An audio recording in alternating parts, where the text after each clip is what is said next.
اعوذ باللہ من الشیطان الرجیم بسم اللہ الرحمن الرحیم اذ انتم بالعدوة الدنیا وهم بالعدوة القصوى والركب اسفل منکم ولو تواعدتم لاختلفتم في الميعاد ولكن ليقضي الله امرا كان مفعولا ليهلك من هلك عن بينه ويحيى من حي عن بينه وإن الله لسميع عليم۔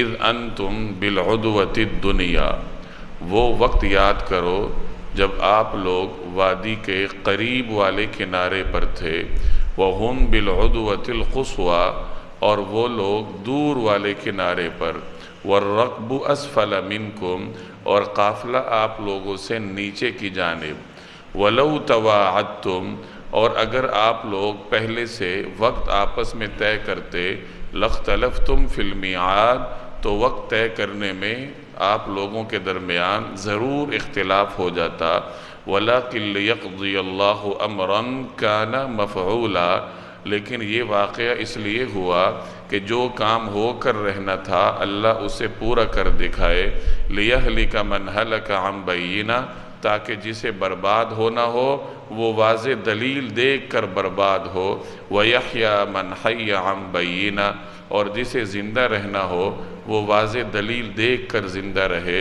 وَإِنَّ اللَّهَ لَسَمِيعٌ عَلِيمٌ، اور اللہ ہر بات سننے والا، ہر چیز جاننے والا ہے۔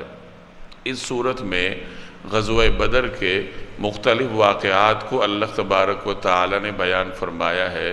اس سے پچھلی آیت میں اللہ تعالیٰ نے مال غنیمت کو تقسیم کرنے کا ایک قاعدہ اور ضابطہ بیان فرمایا۔ اب یہاں سے اللہ جل جلالہ غزوہ بدر کے کچھ ابتدائی واقعات کو بیان فرما رہے ہیں۔ اس صورت کے تعارف میں غزوہ بدر کا خلاصہ میں نے عرض کیا تھا، اس میں آپ نے سنا تھا کہ مشرکین کا لشکر مسلمانوں سے پہلے بدر کی وادی میں پہنچ گیا تھا، اور بدر کی وادی میں مسلمانوں سے پہلے پہنچ کر انہوں نے ایسی جگہ پر اپنا پڑاؤ ڈالا جو کہ نسبتاً سخت تھی، زمین تھوڑی سخت تھی اور وہاں رہنا آسان تھا۔ مسلمان بعد میں پہنچے، انہیں ایسی جگہ اپنا پڑاؤ ڈالنا پڑا جو کہ نسبتاً ریتلی زمین تھی۔ وہ تو بعد میں اللہ تبارک و تعالی نے بارش برسائی، جس کا ذکر پچھلی آیات میں آپ سن چکے ہیں۔ بارش برسنے کی وجہ سے جو ریتلی زمین تھی جہاں مسلمان تھے وہ سخت ہو گئی، مسلمانوں کے لیے رہنا آسان ہوا، اور کافر و مشرکین نے پہلے سے سخت زمین پر پڑاؤ ڈالا تھا تو وہ جگہ کیچڑ والی ہو گئی، ان کے لیے رہنا مشکل ہوا۔ یہ تو اللہ کی جانب سے مسلمانوں پر نصرت اور مدد اتری۔ یہاں اس پڑاؤ کا ذکر ہے کہ آپ لوگ عدوۃ الدنیا پر تھے اور وہ لوگ عدوۃ القصویٰ پر تھے۔ دنیا کہتے ہیں قریب والی جگہ، دنیا ادنا سے نکلا ہے اور زیادہ قریب والی جگہ کو کہتے ہیں۔ دنیا کو دنیا اس لیے کہتے ہیں کہ یہ آخرت کے مقابلے میں قریب ہے، کہ انسان یہاں پہلے رہتا ہے اور اس طرف بعد میں منتقل ہونا ہوتا ہے، تو اس عالم کو دنیا کہا جاتا ہے۔ تو دنیا کا مطلب ہے قریب۔ اذ انتم بالعدوۃ الدنیا، اور جب آپ لوگ قریب والے کنارے پر تھے، عدوہ کا معنی کنارہ، جب آپ لوگ قریب والے کنارے پر، وَهُمْ بِالْعُدْوَةِ الْقُصْوَى، اور وہ لوگ دور والے کنارے پر۔ قصویٰ اقصیٰ سے نکلا ہے، اقصیٰ کہتے ہیں دور والے کو۔ دور اور قریب کا مطلب ہے مدینہ سے دور اور قریب۔ مسلمان چونکہ یہاں مدینہ منورہ سے جا رہے تھے تو ان کا جو پڑاؤ تھا وہ مدینہ طیبہ کے نسبتاً زیادہ قریب تھا، تو اس لیے فرمایا کہ تم لوگ قریب والے کنارے پر تھے، یعنی بدر کے اس کنارے پر تھے جو مدینہ طیبہ کے زیادہ قریب تھا۔ اور مشرکین چونکہ مکہ سے آ رہے تھے تو انہوں نے اپنی جانب پڑاؤ ڈالا تھا، ان کا جو پڑاؤ تھا وہ مدینہ طیبہ سے نسبتاً دور تھا، تو انہیں عدوۃ القصویٰ پر پڑاؤ ڈالنے والا کہا گیا، اور مسلمانوں کی جگہ کو عدوۃ الدنیا قرآن کریم نے کہا۔ اور وَالرَّكْبُ أَسْفَلَ مِنْكُمْ، رکب کہتے ہیں قافلے کو، اسفل کہتے ہیں نیچے کی جانب کو۔ سورت کے تعارف میں آپ سماعت فرما چکے ہیں کہ ابو سفیان چوکنا ہو کے آ رہا تھا، قافلے کی سربراہی کر رہا تھا شام سے، اور چونکہ اس قافلے میں بہت زیادہ ساز و سامان تھا، مال و زر تھا، تو وہ احتیاط سے آ رہا تھا، اور جہاں اسے تھوڑا بہت شبہ ہوا کہ مسلمان مدینہ سے نکل چکے ہیں قافلہ روکنے کے لیے، تو اس نے معروف راستے کو چھوڑ کر غیر معروف راستہ اپنایا اور سمندر کے کنارے کنارے ہو کر حفاظت کے ساتھ مکہ مکرمہ پہنچنے میں کامیاب ہوا۔ تو چونکہ وہ نشیبی جانب سمندر کے کنارے کے ساتھ گیا تھا، اس لیے قرآن کریم نے فرمایا وَالرَّكْبُ أَسْفَلَ مِنْكُمْ، کہ قافلہ جو ہے وہ نشیبی جانب سفر کر کے چلا گیا۔ سمندر کا کنارہ نسبتاً نشیبی جانب ہوتی ہے، نشیب ہوتا ہے، اور سمندر سے جب آدمی دور کی طرف سفر کرتا ہے تو آہستہ آہستہ زمین کی سطح اوپر ہوتی جاتی ہے، تو اس لیے اس قافلے کے راستے کو قرآن کریم نے اسفل سے یاد کیا کہ وہ نسبتاً نیچے کی جانب تھا۔ انتم بالعدوۃ الدنیا، آپ لوگ قریب والے کنارے پر تھے، وہم بالعدوۃ القصویٰ، اور وہ لوگ یعنی مشرکین دور والے کنارے پر۔ یہ تو مسلمانوں اور مشرکین کے لشکروں کی پوزیشن تھی۔ اب قافلے کی کیا پوزیشن تھی؟ تو فرمایا وَالرَّكْبُ أَسْفَلَ مِنْكُمْ، کہ قافلہ تم سے نیچے کی جانب، یعنی اس نے سمندر کے کنارے کنارے اپنا سفر مکمل کیا۔ آگے اللہ جل جلالہ یہ فرما رہے ہیں کہ اگر یہ جنگ پہلے سے منصوبہ بندی کے ساتھ ہوتی، پری پلانڈ ہوتی، تو شاید یہ نہ ہو پاتی، اس لیے کہ مسلمان یہ سمجھتے کہ ہم تو عددی طور پر کم ہیں، فی الحال ہمیں جنگ نہیں لڑنی چاہیے، اور مشرکین بھی مسلمانوں سے خائف تھے۔ اتنا انہیں معلوم تھا کہ جناب رسول اللہ صلی اللہ علیہ وسلم جو دعا فرماتے ہیں وہ قبول ہوتی ہے، اور حضور علیہ السلام کی امانت پر بھی انہیں اعتماد تھا، یعنی جناب نبی کریم صلی اللہ علیہ وسلم کی شخصیت کے بارے میں وہ کوئی دو رائے نہیں رکھتے تھے، وہ خوب جانتے تھے کہ آپ صلی اللہ علیہ وسلم برحق ہیں، اور ہم میں سے اگر کوئی امانتدار شخصیت ہیں تو یہی ہے۔ تو مشرکین یہ نہیں چاہتے تھے کہ ہمیں نبی کریم صلی اللہ علیہ وسلم اور مسلمانوں کے ساتھ لڑائی کرنی پڑے، اور بہت سارے مشرکین کی مسلمانوں کے ساتھ رشتہ داریاں بھی تھیں، تو وہ برادری ہونے کی وجہ سے بھی شاید جنگ کے لیے نہ آنا چاہتے۔ تو اس لیے فرمایا کہ اگر آپ لوگ پہلے سے جنگ کی منصوبہ بندی کرتے تو شاید جنگ ہوتی ہی نہ، مسلمان بھی نہ کرتے اور مشرکین بھی نہ کرتے، لیکن اللہ کو یہ جنگ ہونا منظور تھی تاکہ حق اور باطل کھل کر امتیاز اس میں ہو جائے اور حق باطل سے ممتاز ہو کر سامنے آئے۔ اس لیے اللہ نے یہ حالات پیدا کیے تاکہ ہنگامی طور پر دونوں فریقوں کے درمیان جنگ ہو جائے۔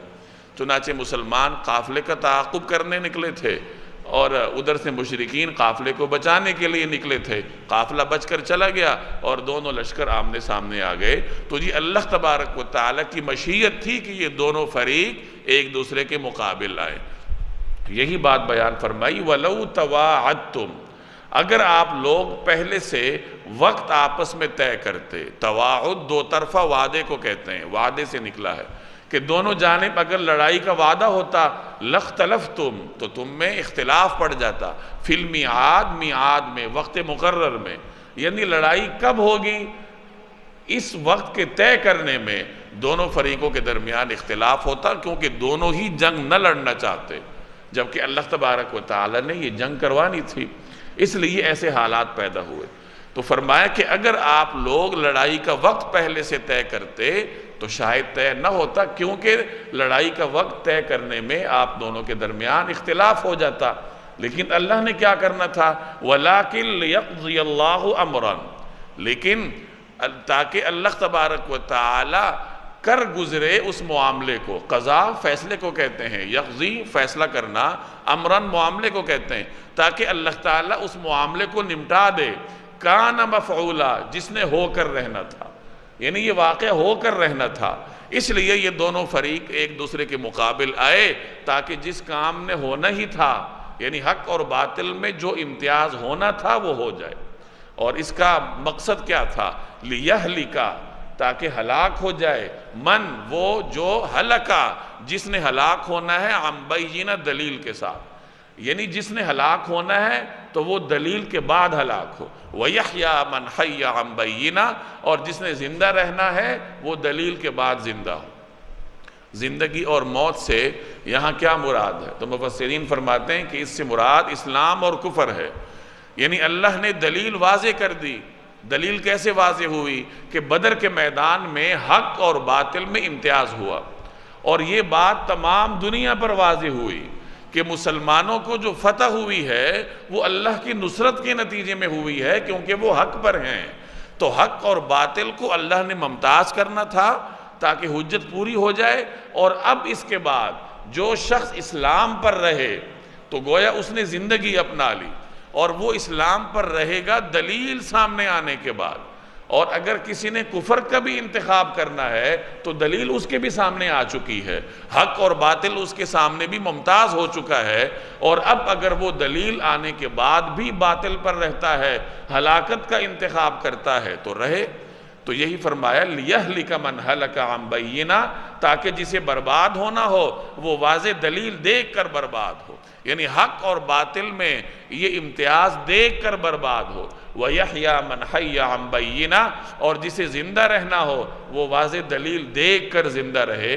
وَإِنَّ اللَّهَ لَسَمِيعٌ عَلِيمٌ، اور اللہ ہر بات سننے والا، ہر چیز جاننے والا ہے۔ اِذْ يُرِيكَهُمُ اللَّهُ فِي مَنَامِكَ قَلِيلًا، اور اے پیغمبر وہ وقت یاد کیجئے جب اللہ آپ کو خواب میں ان کی تعداد کم دکھا رہا تھا۔ وَلَوْ أَرَاكَهُمْ كَثِيرًا، اور اگر آپ کو ان کی تعداد زیادہ دکھا دیتا، لَفَشِلْتُمْ، تو اے مسلمانوں آپ لوگ ہمت ہار جاتے۔ وَلَتَنَازَعْتُمْ فِي الْأَمْرِ، اور آپ لوگوں کے درمیان اس معاملے میں اختلاف ہو جاتا۔ وَلَكِنَّ اللَّهَ سَلَّمَ، لیکن اللہ نے بچا لیا۔ إِنَّهُ عَلِيمٌ بِذَاتِ الصُّدُورِ، یقیناً وہ سینوں میں چھپی باتیں خوب جانتا ہے۔ وَإِذْ يُرِيكُمُوهُمْ إِذِ الْتَقَيْتُمْ فِي أَعْيُنِكُمْ قَلِيلًا، اور وہ وقت یاد کرو کہ جب تم ایک دوسرے کے مد مقابل آئے تھے تو اللہ تمہاری نگاہوں میں ان کی تعداد کم دکھا رہا تھا۔ وَيُقَلِّلُكُمْ فِي أَعْيُنِهِمْ، اور ان کی نگاہوں میں تمہیں کم کر کے دکھا رہا تھا۔ لِيَقْضِيَ اللَّهُ أَمْرًا كَانَ مَفْعُولًا، تاکہ جو کام ہونا ہے اللہ تبارک و تعالی اسے کر دکھائے، تاکہ جو کام ہو کر رہنا تھا اللہ اسے پورا کر دکھائے۔ وَإِلَى اللَّهِ تُرْجَعُ الْأُمُورِ، اور تمام معاملات اللہ ہی کی طرف لوٹائے جاتے ہیں۔ جب جنگ کے میدان میں دونوں لشکر آمنے سامنے تھے تو اللہ جل جلالہ نے چونکہ یہ جنگ کروانی ہی تھی، تو اس کے لیے اللہ کی مشیت یہ تھی کہ دونوں فریقوں کو ایک دوسرے کی تعداد کم کر کے دکھائی جائے، تاکہ کوئی فریق لڑائی سے پہلوتہی نہ کرے، کوئی جنگ سے پیچھے نہ ہٹے۔ چنانچہ مسلمانوں کو اللہ جل جلالہ نے دو طریقے سے کافروں کی تعداد کم دکھائی۔ پہلا طریقہ یہ تھا کہ جناب رسول اللہ صلی اللہ علیہ وسلم کو اللہ تبارک و تعالی نے خواب میں مشرکین کے لشکر کی تعداد تھوڑی دکھائی، اور اس خواب کا علم مسلمانوں کو ہوا تو مسلمانوں کو اطمینان ہوا کہ مشرکین تو تھوڑے سے ہیں، ان کے ساتھ لڑنا کوئی مشکل نہیں ہے۔ ایک کام تو یہ ہوا۔ دوسرا کام یہ ہوا کہ اللہ نے مسلمانوں کو جاگتے میں مشرکین کے لشکر کی تعداد کم دکھائی۔ چنانچہ ایک صحابی فرماتے ہیں کہ مجھے ایسا لگا کہ مشرکین کی تعداد تو 90 ہے، تو میں نے ساتھ والے سے کہا کہ یہ تو بس 90 لوگ ہیں، اس سے زیادہ نہیں ہے۔ تو وہ کہنے لگا 90 ہوں گے یا 100 ہوں گے۔ تو دو طریقوں سے اللہ نے مسلمانوں کو مشرکین کی تعداد کم کر کے دکھائی، ایک جناب رسول اللہ صلی اللہ علیہ وسلم کے خواب میں، اور دوسرے نمبر پر مسلمانوں کو جیتے جاگتے میں۔ اب یہاں مفسرین نے بحث کی ہے کہ پیغمبر کا خواب تو سچا ہوتا ہے، حجت ہوتا ہے، تو یہ کیسے ہو سکتا ہے کہ تعداد زیادہ ہو اور خواب میں کم کر کے دکھائی جائے؟ تو اس کے جوابات بھی خود ہی مفسرین نے دیے ہیں کہ خواب میں حقیقتاً وہی نہیں ہوتا جو دیکھا جاتا ہے، بلکہ بعض اوقات معاملہ کسی اور طریقے سے دکھایا جاتا ہے، حقیقت کو کسی اور انداز سے دکھایا جاتا ہے، اس لیے تو خواب کی تعبیر تلاش کی جاتی۔ تو یہ جو ان کی تعداد کم کر کے دکھائی، اس کی ایک وجہ یہ ہو سکتی ہے کہ نبی کریم صلی اللہ علیہ وسلم کو مشرکین کے لشکر کا ایک حصہ دکھایا گیا ہو، اور ایک وجہ یہ ہو سکتی ہے کہ لشکر تو پورا دکھایا گیا ہو لیکن کم کر کے دکھانے کا مقصد یہ ہو کہ ان میں سے کم لوگوں نے بعد میں مسلمان ہونا تھا، تو جو کفر پر مارے گئے گویا کہ ان کا شمار ہی کوئی نہیں تھا، اور جن تھوڑے بہت نے بعد میں مسلمان ہونا تھا، جناب رسول اللہ صلی اللہ علیہ وسلم کو خواب میں وہی دکھائے گئے۔ تو بہرحال نبی کریم صلی اللہ علیہ وسلم کے خواب کے ذریعے اللہ نے مسلمانوں کو مشرکین کے لشکر کی تعداد کم دکھائی، اور مسلمانوں کو خود بھی جاگتے میں اللہ نے ان کی تعداد کم کر کے دکھائی، تاکہ مسلمان پورے حوصلے کے ساتھ ان کا مقابلہ کریں۔ یہ تو مسلمانوں کی جانب تھا۔ اس طرف بھی یہی صورتحال تھی کہ مشرکین کو بھی اللہ نے مسلمانوں کی تعداد کم کر کے دکھائی۔ چنانچہ ایک مشرک نے دوسرے سے کہا کہ مسلمان کتنے ہوں گے؟ تو اس نے کہا کہ بس ایک اونٹ کی خوراک جتنے لوگوں کو کافی ہوتی ہے اتنی ہی بظاہر ان کی تعداد لگ رہی ہے۔ اس زمانے میں ایک اونٹ کا جو گوشت تھا وہ 100 لوگوں کو کافی ہوتا تھا۔ عربوں کے تخمینے لگانے کا یہ انداز تھا کہ وہ اونٹ کے گوشت کے ذریعے تخمینہ لگاتے تھے۔ جیسے جناب رسول اللہ صلی اللہ علیہ وسلم نے مشرکین کے لشکر کا جب تخمینہ لگوایا تو دریافت فرمایا کہ کتنے اونٹ روزانہ ذبح ہوتے ہیں؟ تو جواب دیا گیا 10 اونٹ۔ تو اس سے آپ صلی اللہ علیہ وسلم نے تخمینہ لگایا کہ ان کی تعداد 1000 کے قریب ہے۔ تو اس مشرک نے کہا کہ مسلمانوں کی تعداد تو اتنی ہی ہے کہ جتنی ایک اونٹ کے کھانے والے لوگ ہوتے ہیں، اور وہ 100 ہوتے ہیں، تو گویا کہ ان کے خیال میں مسلمانوں کی تعداد 100 تھی۔ یہ تو ابتدا میں تھا، لیکن جب بعد میں جنگ چھڑ گئی اور مشرکین اگر اس وقت پیچھے ہٹتے تو شکست خوردہ شمار ہوتے، اس وقت اللہ تبارک و تعالی نے مشرکین کو مسلمانوں کی تعداد 2 گنا کر کے دکھائی، کیونکہ مسلمانوں کے ساتھ اس وقت فرشتے بھی تھے، جس کا ذکر پیچھے سورہ آل عمران میں آپ پڑھ کر آئے ہیں۔ تو یہ دونوں باتیں ان 2 آیات میں ہیں کہ اللہ نے مسلمانوں کو 2 طریقوں سے مشرکین کی تعداد کم کر کے دکھائی، اور مشرکین کو بھی مسلمانوں کی تعداد کم کر کے دکھائی، تاکہ جس معاملے نے ہونا ہے یعنی حق اور باطل میں امتیاز، وہ معاملہ ہو کر رہے۔ اِذْ يُرِيكَهُمُ اللَّهُ، اور جب اللہ تبارک و تعالی آپ لوگوں کو دکھا رہا تھا ان کی تعداد، فی منامکا، آپ کے خواب میں، یعنی اے پیغمبر آپ کے خواب میں جب اللہ تبارک و تعالی ان کی تعداد دکھا رہا تھا، قلیلاً کم، ولو اراکہم، اور اگر آپ لوگوں کو ان کی تعداد زیادہ دکھا دیتا، کثیراً زیادہ دکھا دیتا، لفشلتم، تو اے مسلمانوں تم حالت فشل میں چلے جاتے۔ فشل کہتے ہیں کمزوری کو، یعنی مسلمان ہمت ہار جاتے۔ وَلَتَنَازَعْتُمْ فِي الْأَمْرِ، اور اے مسلمانوں تمہارے درمیان معاملے میں اختلاف ہو جاتا، کہ کچھ مسلمان کہتے کہ ہم نے نہیں لڑنا مفاد میں نہیں ہے، اور کچھ کہتے کہ نہیں لڑنا چاہیے، تو اختلاف ہو جاتا۔ وَلَكِنَّ اللَّهَ سَلَّمَ، لیکن اللہ نے آپ لوگوں کو اس سے بچایا۔ إِنَّهُ عَلِيمٌ بِذَاتِ الصُّدُورِ، یقیناً وہ سینوں میں چھپی باتیں خوب جانتا ہے۔ وَإِذْ يُرِيكُمُوهُمْ، اور جب اللہ تبارک و تعالی آپ لوگوں کو ان کی تعداد دکھا رہا تھا، اِذِ الْتَقَيْتُمْ، جب آپ لوگوں کی آپس میں ملاقات ہوئی، ٹکراؤ ہوا، کیسے دکھا رہا تھا؟ فی اعینکم قلیلا، آپ لوگوں کی آنکھوں میں کم۔ پچھلی آیت میں حضور علیہ السلام کے خواب کی بات ہوئی، اب اس آیت میں براہ راست مسلمانوں کی بات ہو رہی ہے کہ مسلمانوں کو جاگتے میں بھی اللہ نے مشرکین کی تعداد کم دکھائی۔ اور دوسری جانب کیا منظر تھا؟ وَيُقَلِّلُكُمْ، اور آپ لوگوں کو کم کر کے دکھا رہا تھا، یعنی آپ لوگ یعنی مسلمانوں کو اللہ کم کر کے دکھا رہا تھا، فی اعینہم، ان کی آنکھوں میں، یعنی مشرکین کی آنکھوں۔ مشرکین کے لیے مسلمانوں کی تعداد کم کر کے ان کو دکھائی گئی۔ اور یہ کیوں ہوا؟ یہ تعداد اللہ نے کم کر کے کیوں دکھائی؟ وَلِيَقْضِيَ اللَّهُ أَمْرًا، تاکہ اللہ تبارک و تعالی اس معاملے کا فیصلہ فرما دے، کان مفعولا، جس نے ہو کر رہنا تھا، وَإِلَى اللَّهِ تُرْجَعُ الْأُمُورِ، اور تمام معاملات اللہ ہی کی طرف لوٹائے جاتے ہیں۔ یا ایہا الذین آمنوا اذا لقیتم فئۃ فاثبتوا واذکروا اللہ کثیرا لعلکم تفلحون۔ یا ایہا الذین آمنوا، اے ایمان والو، اذا لقیتم فئۃ، فئت جماعت کو کہتے ہیں، گروہ کو، جب تمہارا کسی گروہ سے مقابلہ ہو جائے، فَاثْبُتُوا، تو ثابت قدم رہو، وَاذْكُرُوا اللَّهَ كَثِيرًا، اور اللہ کا کثرت سے ذکر کرو، لَعَلَّكُمْ تُفْلِحُونَ، تاکہ تمہیں کامیابی حاصل ہو۔ یہاں اللہ جل جلالہ مسلمانوں کو کچھ نصیحتیں فرما رہے، جن کا تعلق براہ راست جنگ کے میدان سے ہے، لیکن عمومی طور پر یہی نصیحتیں پوری زندگی میں مسلمانوں کے کام آتی ہیں۔ پہلی نصیحت کیا ہے؟ اذا لقیتم فئۃ فاثبتوا، جب تمہارا کسی گروہ سے مقابلہ ہو میدان جنگ میں تو ثابت قدم رہو۔ ہر معاملے میں ثابت قدمی ضروری ہوتی ہے، چاہے وہ جنگ کا معاملہ ہو، چاہے وہ عبادات کا معاملہ ہو، چاہے وہ اخلاقیات کا معاملہ ہو، کوئی بھی نیک عمل ہو، اس پر ثابت قدم رہنا مسلمان کے لیے ضروری ہے۔ ثابت قدم یعنی قدم بھی ثابت رہیں، دل بھی ثابت رہے، اور استقلال کے ساتھ انسان دشمن کا مقابلہ کرے یا جو عبادت کر رہا ہے وہ کر گزرے۔ تو پہلی شرط کیا ہے یا پہلی نصیحت کیا ہے؟ ثابت قدمی۔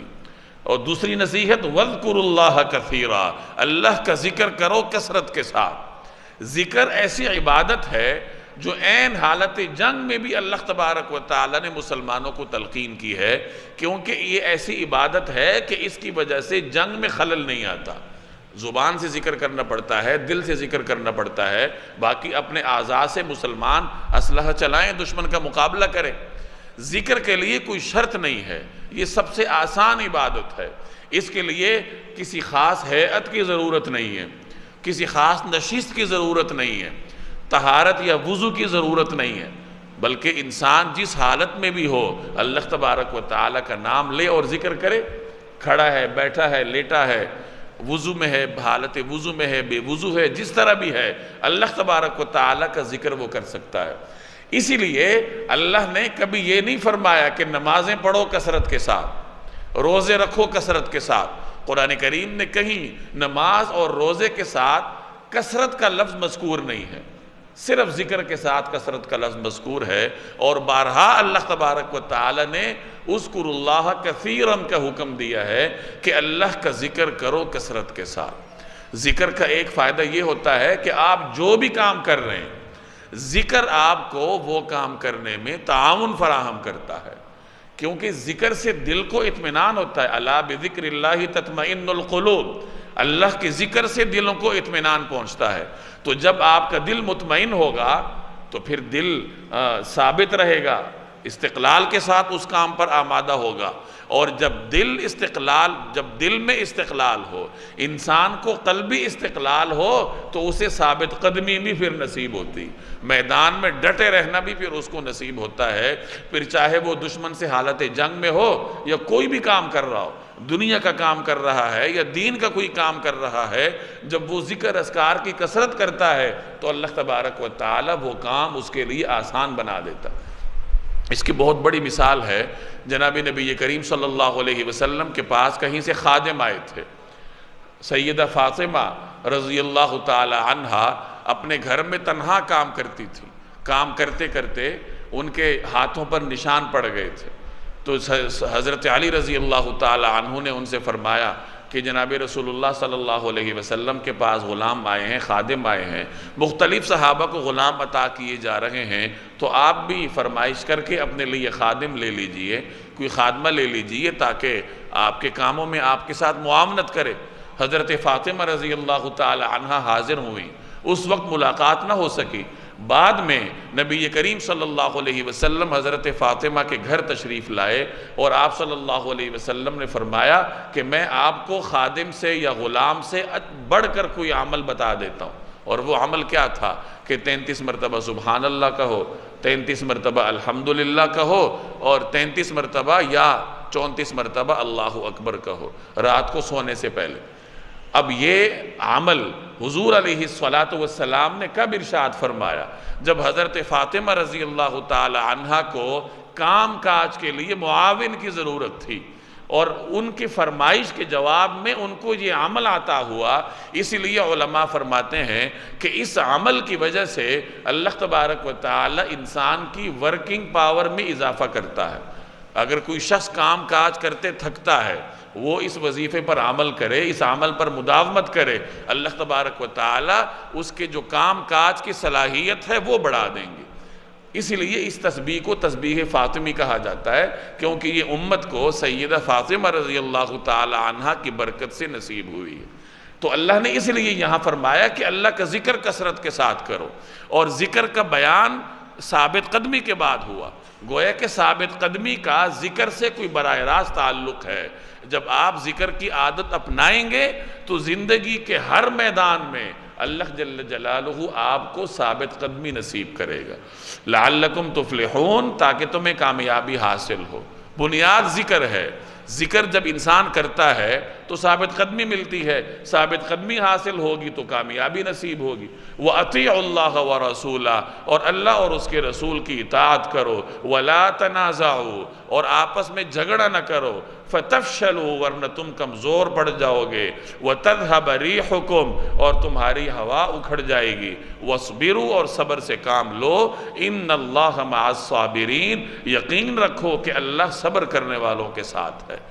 اس میں بھی جنگ میں کامیابی کا گر بتایا جا رہا ہے۔ اور جیسے میں نے عرض کیا کہ یہ قواعد انسان کی عمومی زندگی کے لیے ہیں، جہاں بھی انسان زندگی کی کسی مشکل مرحلے میں ہو ان باتوں پہ عمل کرے، اللہ اسے کامیابی دے گا۔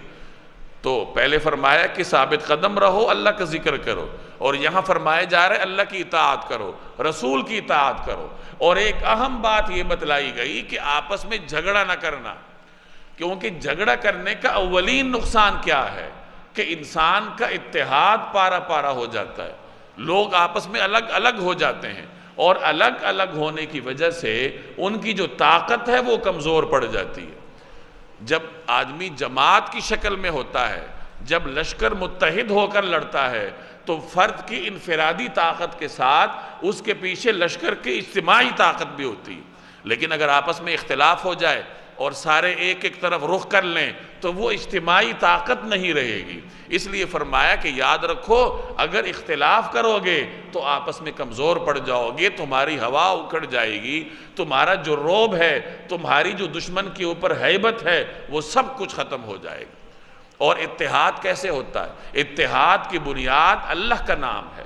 وَاعْتَصِمُوا بِحَبْلِ اللَّهِ جَمِيعًا، کہ تم سب کے سب اللہ تبارک و تعالیٰ کی رسی کو مضبوطی سے تھام لو۔ یعنی مسلمانوں کے درمیان اگر کسی نقطے پر اتحاد ہو سکتا ہے تو وہ ان کا ایمان ہے، اللہ پر ایمان ہے، رسول پر ایمان ہے۔ اس لیے پیچھے فرمایا اللہ اور اس کے رسول کی اطاعت کرو۔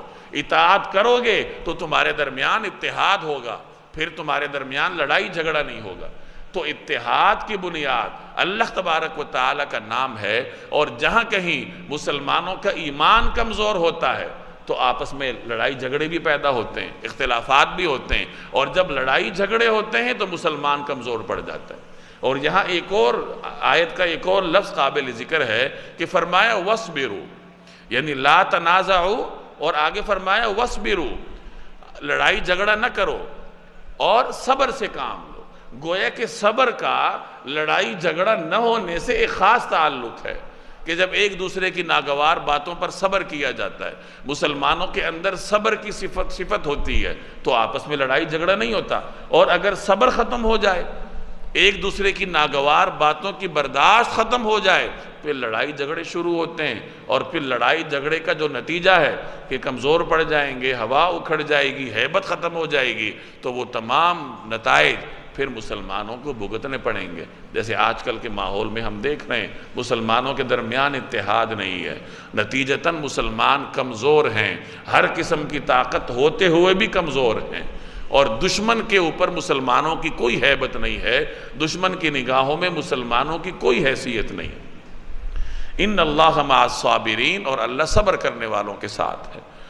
وَلَا تَكُونُوا كَالَّذِينَ خَرَجُوا مِن دِيَارِهِمْ بَطَرًا وَرِئَاءَ النَّاسِ وَيَصُدُّونَ عَن سَبِيلِ اللَّهِ وَاللَّهُ بِمَا يَعْمَلُونَ مُحِيطٌ۔ وَلَا تَكُونُوا، اور ان لوگوں کی طرح نہ ہونا، كَالَّذِينَ خَرَجُوا مِن دِيَارِهِمْ، جو کہ اپنے گھروں سے نکلے تھے، بطراً اکڑتے ہوئے، وَرِئَاءَ النَّاسِ، اور لوگوں کو اپنی شان دکھاتے ہوئے، ریاکاری کرتے ہوئے، وَيَصُدُّونَ عَن سَبِيلِ اللَّهِ، اور دوسروں کو اللہ کے راستے سے روک رہے تھے، وَاللَّهُ بِمَا يَعْمَلُونَ مُحِيطٌ، اور اللہ نے لوگوں کے سارے اعمال کو احاطے میں لیا ہوا ہے۔ مشرکین کا لشکر جب مکہ سے نکلا تھا، اکڑتا ہوا نکلا تھا، اور ایک مرحلے پر جا کر جب ابو جہل کو یہ بتایا گیا کہ ابو سفیان کا قافلہ عافیت کے ساتھ مکے پہنچ گیا ہے، اور ابو سفیان کا پیغام ہے کہ تمہارا قافلہ محفوظ ہے، تم واپس آ جاؤ، اور لشکر میں بھی بہت سارے لوگوں کی خواہش تھی کہ ہم واپس چلے جاتے ہیں، کیونکہ میں نے عرض کیا کہ ان کی مسلمانوں کے ساتھ رشتہ داریاں تھیں، نہیں لڑنا چاہتے تھے، تو انہوں نے کہا ہم واپس چلتے ہیں، لیکن ابو جہل اڑ گیا۔ وہ طاغوت تھا، وہ شان دکھانا چاہتا تھا، ریاکار تھا، باغی تھا، تو وہ اڑ گیا۔ اس نے کہا نہیں، ہم جائیں گے اور اس وقت تک واپس نہیں آئیں گے جب تک بدر میں ہم کچھ دن رہ نہ لیں۔ ہم جشن منائیں گے، وہاں ناچنے والیاں ناچیں گی، اور ہم وہاں اونٹ ذبح کریں گے، تمام قبائل عرب کی میزبانی کریں گے، فتح کے شادیانے بجائیں گے، اور پھر ہم واپس آئیں گے۔ تو تکبر کرتا ہوا، اکڑتا ہوا میدان کی طرف گیا۔ فتح کی شادیانے کیا نصیب ہوتے، ان کے لیے بدر کے میدان سے لے کر مکہ تک صف ماتم بچھ گئی، اور ابو جہل سمیت ان کے بڑے بڑے طاغوت، ان کی لاشیں اوندھے منہ بدر کے کنویں میں گرائی گئی۔ تو اللہ نے فرمایا کہ ان لوگوں کی طرح مت ہونا، یہ مسلمانوں کی تربیت ہو رہی ہے کہ اکڑ دکھانا یا ریاکاری کرنا یہ مسلمانوں کی شان نہیں ہے۔ چونکہ ریا دل کا عمل ہے، تو اللہ نے بعد میں فرمایا کہ اللہ نے تمہارے اعمال کو احاطے میں لیا ہوا ہے۔ لوگ جو کچھ کرتے ہیں اللہ ان کے اعمال کو احاطے میں لے کے رکھتا ہے، دلوں کے جو معاملات ہیں وہ بھی اللہ جانتا ہے۔ وَإِذْ زَيَّنَ لَهُمُ الشَّيْطَانُ أَعْمَالَهُمْ وَقَالَ لَا غَالِبَ لَكُمُ الْيَوْمَ مِنَ النَّاسِ وَإِنِّي جَارٌ لَكُمْ فَلَمَّا تَرَاءَتِ الْفِئَتَانِ نَكَصَ عَلَىٰ عَقِبَيْهِ وَقَالَ إِنِّي بَرِيءٌ مِّنكُمْ إِنِّي أَرَىٰ مَا لَا تَرَوْنَ إِنِّي أَخَافُ اللَّهَ وَاللَّهُ شَدِيدُ الْعِقَابِ۔ وَإِذْ زَيَّنَ لَهُمُ الشَّيْطَانُ أَعْمَالَهُمْ، اور وہ وقت جب شیطان نے ان کو یہ سجھایا تھا کہ ان کے اعمال بڑے خوشنما ہیں، وقالا، اور یہ کہا تھا لا غالب لکم اليوم من الناس، کہ آج انسانوں میں کوئی نہیں ہے جو تم پر غالب آ سکے، وَإِنِّي جَارٌ لَكُمْ، اور میں تمہارا محافظ ہوں۔ شیطان کہہ رہا ہے فَلَمَّا تَرَاءَتِ الْفِئَتَانِ۔ یہ اس صورت کے تعارف میں جہاں غزوہ بدر کے واقعات میں نے عرض کیے تھے، وہاں آپ سن چکے ہیں کہ جب مکہ سے مشرکین کا لشکر بدر کی جانب روانہ ہوا تو انہیں ایک خدشہ لاحق تھا کہ مکہ کے قریب بنو بکر آباد ہیں، اور بنو بکر کے ساتھ قریش کی دشمنی ہے، تو قریش کے لوگوں کو یہ خطرہ تھا کہ ایسا نہ ہو کہ ہماری فوج، ہمارا لشکر مکہ سے نکل کر بدر جائے اور پیچھے بنو بکر کو موقع ملے وہ مکہ پہ حملہ کر دیں، تو ان کی مزاحمت کرنے والا تو کوئی نہیں ہوگا، اکثر لوگ تو بدر کے میدان میں ہوں گے، تو قریب تھا کہ وہ واپس چلے جاتے۔ تو اتنے میں شیطان نے انہیں دلاسا دیا، جس کا ذکر یہاں ہو رہا ہے۔ اور شیطان، سیرت نگار لکھتے ہیں کہ انسانی شکل میں آیا تھا۔ سراقہ بن مالک جو کہ بنو بکر اور بنو کنانہ کا ایک بڑا سردار تھا، شیطان اس کے روپ میں آیا اور آ کر مشرکین مکہ کو یہ یقین دلایا کہ میں ضمانت لیتا ہوں بنو بکر تمہارے اوپر حملہ آور نہیں ہوں گے، میں تمہارا محافظ ہوں، تم اطمینان سے بدر جاؤ، میں وہاں بھی تمہاری حمایت کروں گا۔ تو شیطان نے انہیں ورغلایا اور انہیں بدر کے میدان میں لا کر کھڑا کیا۔ جب شیطان کا لشکر مشرکین کی پشت پر تھا تو اللہ تبارک و تعالی نے فرشتوں کا لشکر مسلمانوں کی حفاظت کے لیے اور مسلمانوں کی نصرت کے لیے اتارا، جس کی تفصیل آپ پہلے رکوع کے آخر میں پڑھ چکے ہیں، اسی صورت کے ابتداء میں۔ چنانچہ جبریل اور میکائیل کی قیادت میں جب فرشتوں کے لشکر کو اترتا ہوا شیطان نے دیکھا، شیطان تو دیکھ سکتا تھا، پہچان بھی سکتا تھا کہ یہ کون ہے، یہ جبریل ہیں، میکائیل ہیں، یہ ملائکہ ہیں، اور میں ان کے ساتھ مقابلے کی تاب نہیں لاتا۔ تو شیطان انسانی شکل میں تھا اور ایک کافر کے ہاتھ میں اس نے ہاتھ دیا ہوا تھا، میدان بدر میں کھڑا تھا، غالباً ابو جہل کے ہاتھ میں اس کا ہاتھ تھا۔ تو جب اس نے فرشتوں کو قطار در قطار آتے ہوئے دیکھا تو اس نے ابو جہل کے ہاتھ سے اپنا ہاتھ چھڑایا، اس نے پکڑا تو شیطان نے اس کو سینے پر دھکا مار کر گرایا اور وہاں سے بھاگا۔ تو پیچھے ابو جہل نے یا مشرکین نے پکارا کہ کہاں جاتے ہو، تم نے تو ہمیں یقین دلایا تھا۔ مشرکین تو یہی سمجھ رہے تھے کہ یہ عرب سردار ہے سراقہ، جو معروف سردار ہے، جس نے ہمیں یقین دلایا تھا کہ میں تمہارا معاون ہوں۔ تو اب اس کو آواز دے رہے ہیں کہ کہاں جا رہے ہو؟ تو شیطان نے کہا کہ مجھے اللہ کا خوف ہے، میں اللہ سے ڈرتا ہوں، اور جو کچھ میں دیکھ رہا ہوں وہ تم نہیں دیکھتے۔ چنانچہ وہ وہاں سے بھاگا اور سمندر میں جا کے اس نے پناہ لی۔ تو اس کا ذکر ہے اس آیت میں۔ فَلَمَّا تَرَاءَتِ الْفِئَتَانِ، پھر جب دونوں گروہ آمنے سامنے آئے، نَكَصَ عَلَىٰ عَقِبَيْهِ، تو وہ ایڑیوں کے بل پیچھے ہٹا، عاقب کہتے ہیں ایڑی کو، وَقَالَ، اور کہنے لگا، إِنِّي بَرِيءٌ مِّنكُمْ، میں تم سے بری ہوں، میں تمہاری کوئی ذمہ داری نہیں لے سکتا۔ یہی شیطان کی عادت ہے کہ انسان کو بغاوت پر ابھارتا ہے اور پھر کہتا ہے کہ میرا تمہارے ساتھ کوئی تعلق ہی نہیں ہے۔ کمثل الشیطان اذ قال للانسان اکفر، کہ شیطان کے مثال جب اس نے انسان کو کہا اکفر، کفر کر لے، فلما کفر، جب انسان اس کے نرغے میں آ کر کفر کر بیٹھے، اب شیطان کیا کہتا ہے؟ وہ کہتا ہے انی بریء منکم، میں تم سے بری ہوں، میرا تیرے ساتھ کوئی واسطہ ہی نہیں ہے۔ اور جس وقت تمام اہل جہنم چلے جائیں گے تو شیطان ان کے سامنے کھڑے ہو کر خطاب کرے گا، جس کا ذکر اللہ نے فرمایا ہے وقال الشیطان لما قضی الامر، جب معاملہ مکمل ہو جائے گا، یعنی جنت والے جنت میں، جہنم والے جہنم جائیں گے، اب شیطان کہے گا لوگوں سے مخاطب ہو کے، اہل جہنم سے، کہ دیکھو ان اللہ وعدکم وعد الحق، ایک وعدہ تم سے اللہ نے کیا تھا اور وہ برحق وعدہ تھا، ووعدتکم فاخلفتکم، ایک وعدہ میں نے کیا تھا، میں نے توڑ دیا، چونکہ میرا وعدہ جھوٹا تھا تو میں نے توڑ دیا۔ اور وہ مزید کہے گا کہ دیکھو میں نے تمہیں زبردستی اپنے پیچھے نہیں چلایا، تم میرے پیچھے چلے تھے تو اپنی مرضی سے چلے تھے، لہذا آج میرا تم سے کوئی تعلق نہیں ہے، فلا تلومونی، مجھے ملامت نہ کرو، ولوموا انفسکم، اپنے آپ کو ملامت کرو، میں نے کون سا تمہیں گن پوائنٹ پر اپنے پیچھے چلایا تھا۔ نہ اللہ انسان پر جبر کرتا ہے، ایسا نہیں ہوتا کہ ہم گناہ کریں اور فرشتہ ہمیں کوئی درہ مارے، اللہ نے انسان کو آزادی دی ہے، اور نہیں شیطان انسان پہ جبر کر سکتا ہے۔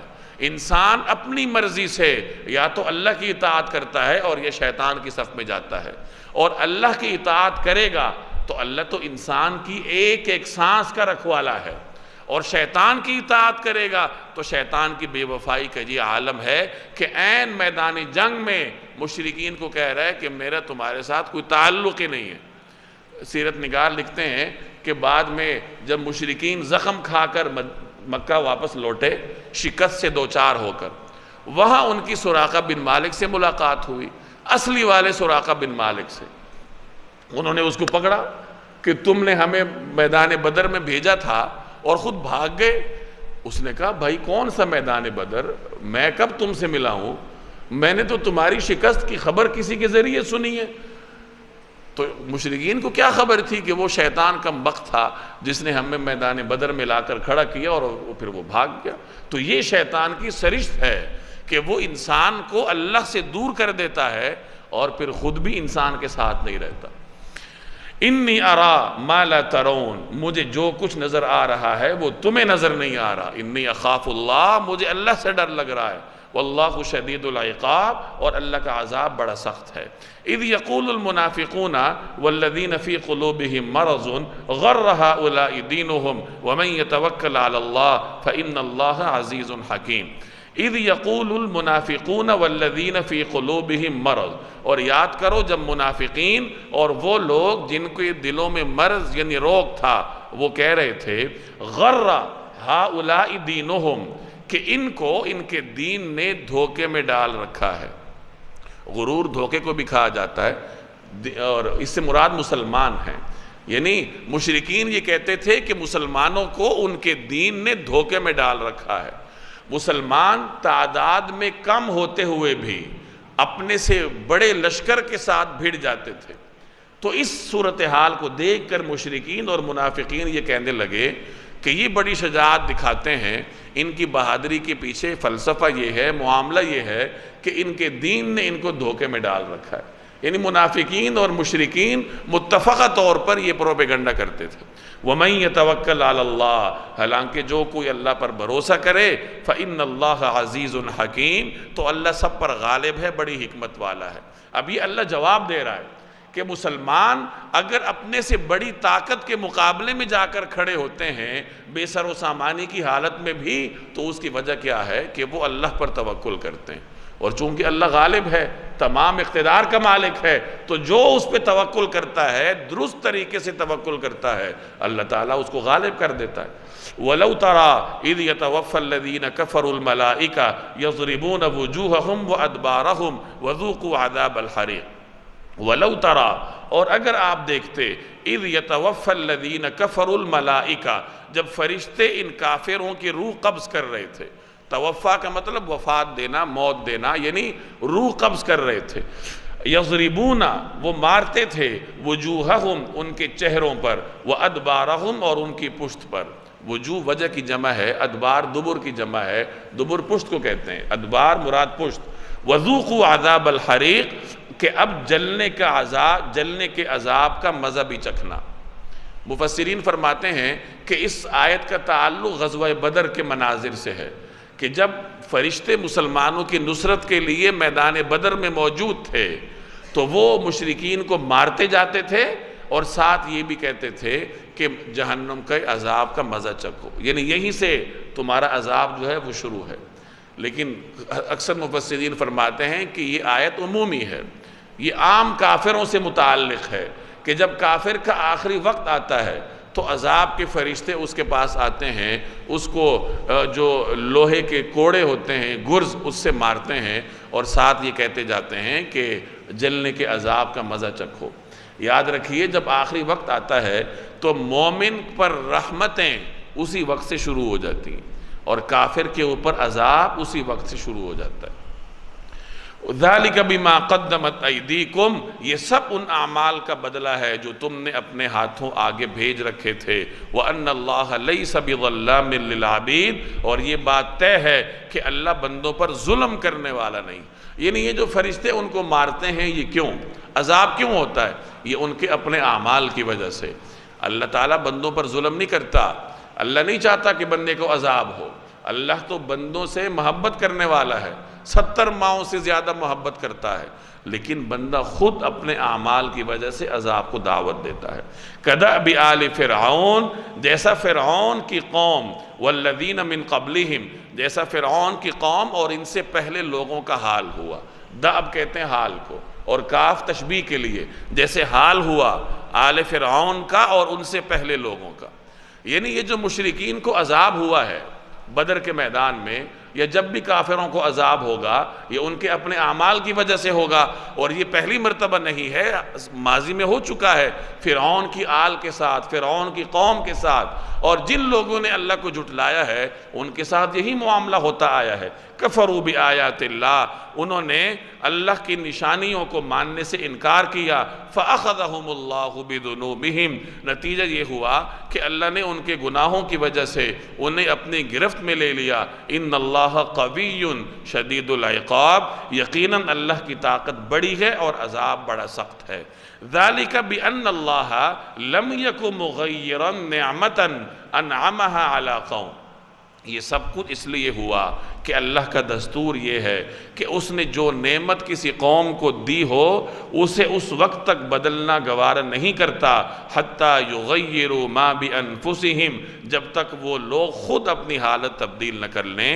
وَأَنَّ اللَّهَ سَمِيعٌ عَلِيمٌ، اور اللہ ہر بار سنتا، سب کچھ جانتا ہے۔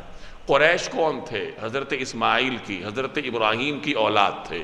اللہ نے انہیں انعامات دیے تھے، اللہ نے انہیں بیت اللہ کا والی بنایا تھا، اللہ نے انہیں مکہ کا حقیقی رہائشی بنایا تھا، یہ اللہ کی ان کے اوپر نعمتیں تھیں۔ لیکن جب انہوں نے اعمال ایسے کیے کہ اللہ کی بغاوت کی تو اللہ تبارک و تعالی نے نعمتوں کے اس ماحول کو تبدیل کیا۔ تو اس آیت میں اللہ یہ فرما رہا ہے کہ اللہ جل جلالہ جب کسی قوم کو نعمت دیتا ہے تو اس وقت تک ان سے چھینتا نہیں ہے جب تک وہ قوم خود ایسے عمل نہ کرے جو ان سے نعمت چھیننے کا سبب بن جائیں۔ علماء فرماتے ہیں کہ جب اللہ کسی کو نعمت دیتا ہے تو وہ خالصتاً اللہ کی رحمت کی وجہ سے ہوتا ہے، اس میں بندوں کا استحقاق ہو یا نہ ہو، اللہ نعمت دے دیتا ہے۔ اب اس نعمت کی جو بقا ہے اس کا تعلق بندوں کے اعمال سے ہے۔ اعمال اچھے ہوں گے تو نعمت برقرار رہے گی، اگر اعمال خراب ہوں گے تو اللہ تعالیٰ نعمت ان سے چھین لے گا۔ اس میں ہمارے لیے بڑا سبق ہے کہ اگر کسی شخص کو اللہ نے عافیت دے رکھی، ملازمت کے حوالے سے، کاروبار کے حوالے سے، گھریلو حوالے سے، تو اسے اس عافیت پر شکر ادا کرنا چاہیے، اور اس عافیت کو برقرار رکھنے کے لیے اسے اللہ تبارک و تعالیٰ کی اطاعت کرنی چاہیے۔ اگر وہ ایسے اعمال کرے گا جو اس نعمت کے منافی ہوں گے تو اس کی بدعمالیاں وہ نعمت چھیننے کا سبب بنیں گی۔ تو فرمایا ذالک، یہ سب کچھ اس لیے ہوا، یعنی یہ جو قریش مکہ کے ساتھ ہوا کہ عزت کے مناصب سے وہ ذلت کے گڑھوں میں گرے، وہ جو نعمت تھی وہ چھینی۔ یہ کیوں ہوا؟ اس لیے کہ اصول یہ ہے بِأَنَّ اللَّهَ لَمْ يَكُ مُغَيِّرًا، اللہ بدلنے والا نہیں ہے، نعمتاً، کوئی نعمت، انعمها علی قوم، جو اس نے کسی قوم پر کی ہو۔ اللہ تعالیٰ کسی قوم پر کی گئی نعمت کو اس وقت تک نہیں بدلتا حتیٰ یغیروا ما بانفسہم، جب تک وہ لوگ خود اپنی حالت تبدیل نہ کر لیں۔ بعض علماء فرماتے ہیں کہ ما بانفسہم سے مراد ان کے عقائد ہیں، کہ اگر وہ اپنے عقائد بدل لیں تو پھر اللہ تبارک و تعالیٰ ان سے نعمت چھین لیتا ہے۔ اور ظاہر ہے کہ عقائد بدلیں گے تو عقیدے کی بنیاد پر عمل بھی بدل جائے گا، وہ بھی ختم ہو جائے گا۔ کدأب آل فرعون، ایسا ہی ہوا جیسے فرعون کی قوم، والذین من قبلہم، اور ان سے پہلے لوگوں کا حال ہوا تھا۔ یعنی جس طرح اللہ نے قریش مکہ کی نعمت کو ختم کیا، یہ ایسا ہی تھا جیسے کہ فرعون کی قوم سے اللہ نے نعمت چھین لی۔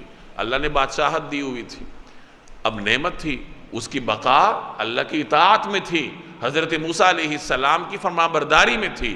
انہوں نے بغاوت کا راستہ منتخب کیا تو اللہ تبارک و تعالیٰ نے ان سے وہ نعمت چھین لی۔ کذبوا بآیات ربہم، انہوں نے اپنے رب کی نشانیوں کو جھٹلایا تھا۔ فأہلکناہم بذنوبہم، نتیجہ یہ ہوا کہ ہم نے ان کے گناہوں کی وجہ سے انہیں ہلاک کر دیا۔ وأغرقنا آل فرعون، اور فرعون کی قوم کو غرق کر دیا۔ وکل کانوا ظالمین، اور یہ سب لوگ ظالم تھے۔ ان شر الدواب عند اللہ، یقین جانو اللہ کے نزدیک زمین پر چلنے والے جانداروں میں بدترین لوگ وہ ہیں الذین کفروا، جنہوں نے کفر اپنا لیا ہے، فہم لا یؤمنون، جس کی وجہ سے وہ ایمان نہیں لاتے۔ دواب دابہ کی جمع ہے چوپایا، یعنی جو جاندار ہے جو زمین پر چلتا ہے۔ پیچھے بھی یہ بات گزری تھی کہ اللہ تبارک و تعالی نے انسان کو اشرف المخلوقات بنایا، اور اشرف المخلوقات اسی لیے بنایا ہے کہ انسان کا مقصد بڑا ہے، مقصد اللہ کی اطاعت۔ جب انسان اپنے مقصد پر چلتا ہے تو اشرف المخلوقات ہے، مقصد کو چھوڑے گا تو اشرف المخلوقات کے منصب سے اسفل سافلین میں گر جائے گا۔ تو اللہ نے فرمایا کہ جو لوگ ایمان نہیں لاتے وہ اللہ کے نزدیک زمین پر رہنے والے جانداروں میں سب سے بدتر ہے۔ یعنی یہ باغی، یہ کفار، یہ غیر مسلم، یہ اللہ پہ ایمان نہ لانے والے، یہ اللہ کے نزدیک جانوروں سے بھی بدتر ہیں، کیونکہ جانور بھی اپنے مالک کو پہچانتا ہے، اور وہ کیا انسان ہوگا جو اپنے خالق کو نہ پہچانے۔ الذین عاہدت منہم، یہ وہ لوگ ہیں جن سے آپ نے عہد لے رکھا ہے، ثم ينقضون عہدہم فی کل مرہ، اس کے باوجود یہ ہر مرتبہ اپنے عہد کو توڑ دیتے ہیں، وہم لا یتقون، اور ذرا نہیں ڈرتے۔ اس آیت میں یہود کا ذکر ہے، جو مدینہ طیبہ میں یہود آباد تھے، جن کے ساتھ نبی کریم صلی اللہ علیہ وسلم نے معاہدہ فرمایا تھا، میثاق مدینہ کے نام سے ان کا ذکر ہے کہ ان کے ساتھ مسلمانوں کا معاہدہ ہے، لیکن ان کا حال یہ ہے کہ جب بھی ان کے ساتھ معاہدہ کیا جاتا ہے یہ اس کو توڑ ڈالتے ہیں۔ فَإِمَّا تَثْقَفَنَّهُمْ فِي الْحَرْبِ، لہٰذا اگر کبھی یہ لوگ جنگ میں آپ کے ہاتھ لگ جائیں، فَشَرِّدْ بِهِمْ مَنْ خَلْفَهُمْ، تو ان کو سامان عبرت بنا کر ان لوگوں کو بھی تتر بتر کر ڈالو جو ان کے پیچھے ہیں، لَعَلَّهُمْ يَذَّكَّرُونَ، تاکہ وہ یاد رکھیں۔ یعنی چونکہ انہوں نے معاہدے کو توڑا ہے، بغاوت کی ہے، اور معاہدے کو توڑنا اور بغاوت کی سزا بہت سخت ہے، لہٰذا جب بھی تم ان کے اوپر قابو پاؤ تو انہیں ایسی عبرتناک سزا دو کہ یہ تتر بتر ہو جائیں، اور ان کے جو پیچھے ان کے پشت پناہ ہیں ان کے لیے بھی وہ سزا عبرت کا سبب بنے۔ شرد بہم، تشرید کہتے ہیں بکھیر دینے کو، یعنی ان کو بکھیر دیجیے، ان کو تتر بتر کر ڈالیے تاکہ یہ یاد رکھیں۔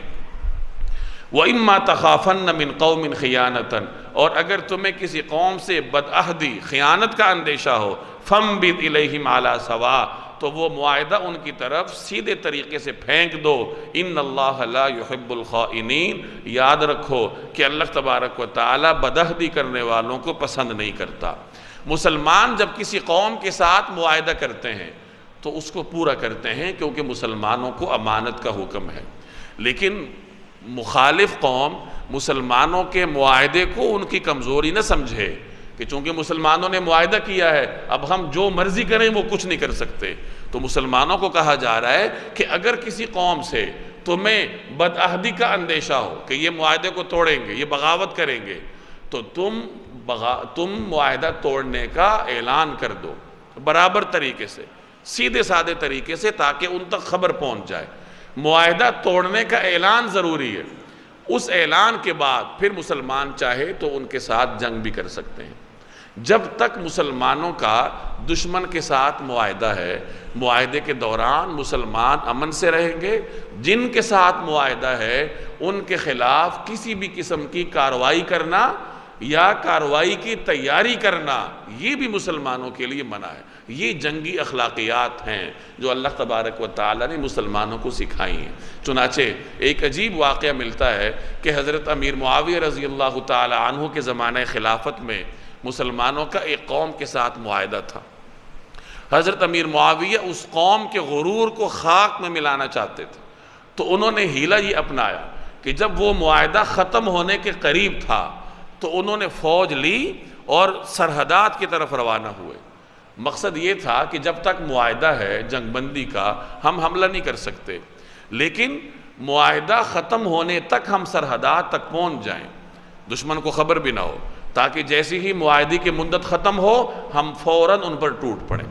اب چونکہ یہ معاہدے کے دورانیے میں جنگی تیاری تھی، تو جس وقت فوج روانہ ہوئی تو روایات میں آتا ہے کہ پیچھے ایک بزرگ، ایک شیخ گھوڑا دوڑاتے ہوئے آئے اور وہ یہ آوازیں لگا رہے تھے، اللہ اکبر وفاء لا غدرن، اللہ اکبر وفاء لا غدرن، کہ اللہ سب سے بڑا ہے، وفا کرو، خیانت نہ کرو۔ جب دیکھا گیا تو وہ صحابی رسول حضرت عمر بن عنبسہ رضی اللہ تعالی عنہ تھے، اور انہوں نے پھر یہ روایت سنائی کہ میں نے نبی کریم صلی اللہ علیہ وسلم سے سنا ہے کہ جب تک تم کسی قوم کے ساتھ حالت معاہدے میں ہو تو ان کے خلاف گرہ نہ باندھو، نہ کھولو، یعنی ان کے خلاف کسی قسم کی جنگی کارروائی نہ کرو۔